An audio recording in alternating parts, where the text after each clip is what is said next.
سارے خزانے اللہ کے پاس. بہت توجہ رکھنا. جو جتنا قریب ہوگا اللہ سے وہ صاحب عزت ہوگا، جتنا دور ہوگا وہ ذلیل ہوگا. اب ایک مسئلہ اسی عزت سے نکلتا ہے، اور چونکہ بہت پڑھے لکھے لوگ تشریف فرمائے اس لیے یہ جملہ عرض کر رہا ہوں میں. بس دیکھو عزت کو بہت توجہ رکھنا، اس لیے کہ جو جملہ کہنے والا ہوں میں وہ بہت باریک ہے. عزت کو عزت مان لینا اس کا احترام ہے.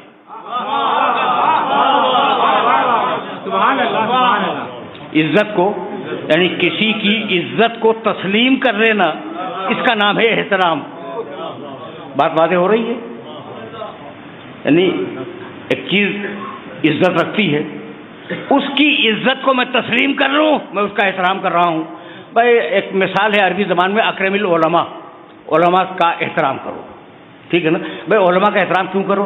اس لیے کہ علماء میں علم پایا جاتا ہے، اور علم ہے عزت کی چیز. تو جہاں عزت کی چیز ہو جائے وہاں احترام لازمی ہوگا. احترام سمجھ میں آ گیا؟ بھائی بہت بہت توجہ ہے. عزت اور عزت کو تسلیم کرنا اس کا نام ہے احترام. عجیب بات یہ ہے کہ پروردگار نے آواز دی طہرا بیتی، اے ابراہیم اور اے اسماعیل، میرے اس گھر کو طواف کرنے والوں کے لیے، اعتکاف کرنے والوں کے لیے، رکوع کرنے والوں کے لیے، سجدہ کرنے والوں کے لیے پاک رکھو. یہ ہے مقام احترام. پاک بنائے گئے ہیں، پاک نبیوں نے اس گھر کو بنایا ہے. وہ جو در و دیوار ہے نا وہ پاک بنائے گئے ہیں. خانہ کعبہ کی چار دیواری پاک ہے، اس لیے کہ پاک نبیوں نے بنایا. اور اب بقائے طہارت کا حکم ہے، انہیں پاک رکھو. اور اب اتنا پاک رکھو کہ حالت نجاست میں اس گھر سے گزر بھی نہیں سکتے. بھائی آرام سے سنو، اس لیے کہ جانا بہت دور ہے. حالت نجاست میں گزر نہیں سکتے، خدا کی قسم گزر نہیں سکتے. بہت توجہ ہے. اچھا بھائی تو وہ تو ہے اللہ کا گھر اور بنایا ہے دو نبیوں نے. اب ہم نے جو مسجدیں بنائی ان کے لیے حکم یہ ہے کہ نجاست میں گزر سکتے ہو، قیام نہیں کر سکتے. بھائی ہم نے بنائی مسجد، ہم نے بنائی. طہارت کا اعلان پروردگار نے کیا، اور فقہ اسلامی نے اس بات کو دہرایا کہ دیکھو بھائی اگر تم نے مسجد بنا دی تو اب اس میں نجاست میں قیام نہیں کر سکتے، گزر جاؤ تو گزر جاؤ. بھائی بہت توجہ رکھنا. تو مسجدیں تو کل دو ہیں. یہ آپ نے گلی گلی مسجد کیسے بنا دی؟ ایک مسجد الحرام ہے خانہ کعبہ، ایک مدینے میں مسجد نبوی ہے. بھائی توجہ رکھنا. بھائی مسجدیں تو کل دو ہیں، یہ تم نے گلی گلی میں مسجدیں کہاں سے بنا دی؟ تو ملا کہنے لگا کہ بھائی ہم نے مسجد تو وہ دو ہی ہیں، ہم نے تو مسجد کی شبیہ بنائی ہے.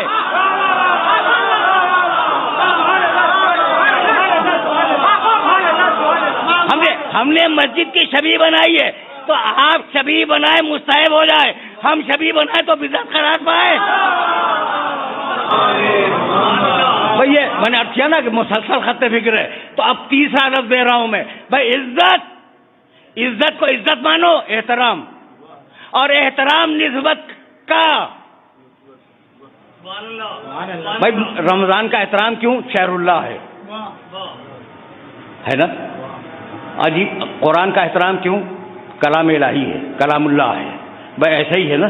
تو تم نے، مجھے معاف کر دینا، تم نے قرآن کے احترام میں کبھی قرآن کے جزدان کو چوما؟ اور اگر باوضو ہو تو ورق کھول کے قرآن کے لفظ کو چوم لیا. حقیقت قرآن کو نہیں چوما.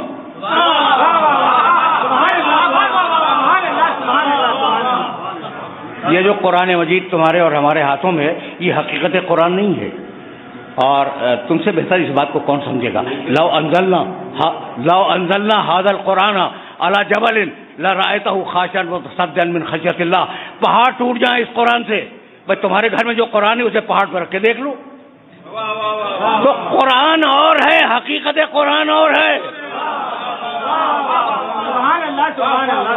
اب ایک عام سی مثال، مجھے جانا بہت دور ہے اور جہاں جانا چاہ رہا ہوں وہاں کے لیے یہ مراحل ضروری ہیں. ایک عام سی مثال، بھائی دیکھو بھائی جب سڑک پہ جاؤ گے تو بجلی کی جو تار ہیں وہ برہنہ ہوں گے. تار برہنہ ہے. ٹھیک ہے نا. اچھا بھائی، اب گھر میں یہ اتنے سارے تار دیکھ رہے ہو، یہ پلاسٹک کوٹڈ ہیں، انہیں لباس پہنا دیا گیا ہے. تو ایک تار ہے جو برہنہ ہے، ایک تار ہے جس نے لباس پہن لیا.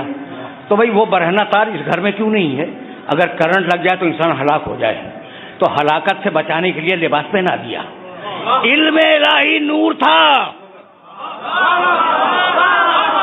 جب قرآن بنایا تو لفظوں کا لباس پہنایا، اور جب انسان بنایا تو محمد کو، بھائی توجہات مبذول ہے، محمد کو بشری لباس میں بھیجا تاکہ تم کرنٹ سے بچ جاؤ. یعنی حقیقت ایک ہے. کتاب بنے تو قرآن کہلائے، انسان بنے تو محمد کہلائے. بھائی یہاں تک تو آ گئے ہو نا میرے ساتھ. میں بہت ترتیب سے آگے بڑھ رہا ہوں اور کہیں لے جانا ہے. یعنی مجھے لفظوں کے انتخاب میں کنفیوژن ہو رہا ہے. بات تو میرے ذہن کے اندر ہے. اچھا بھائی، یہاں تک آ گئے نا. تو سارا احترام نسبت سے.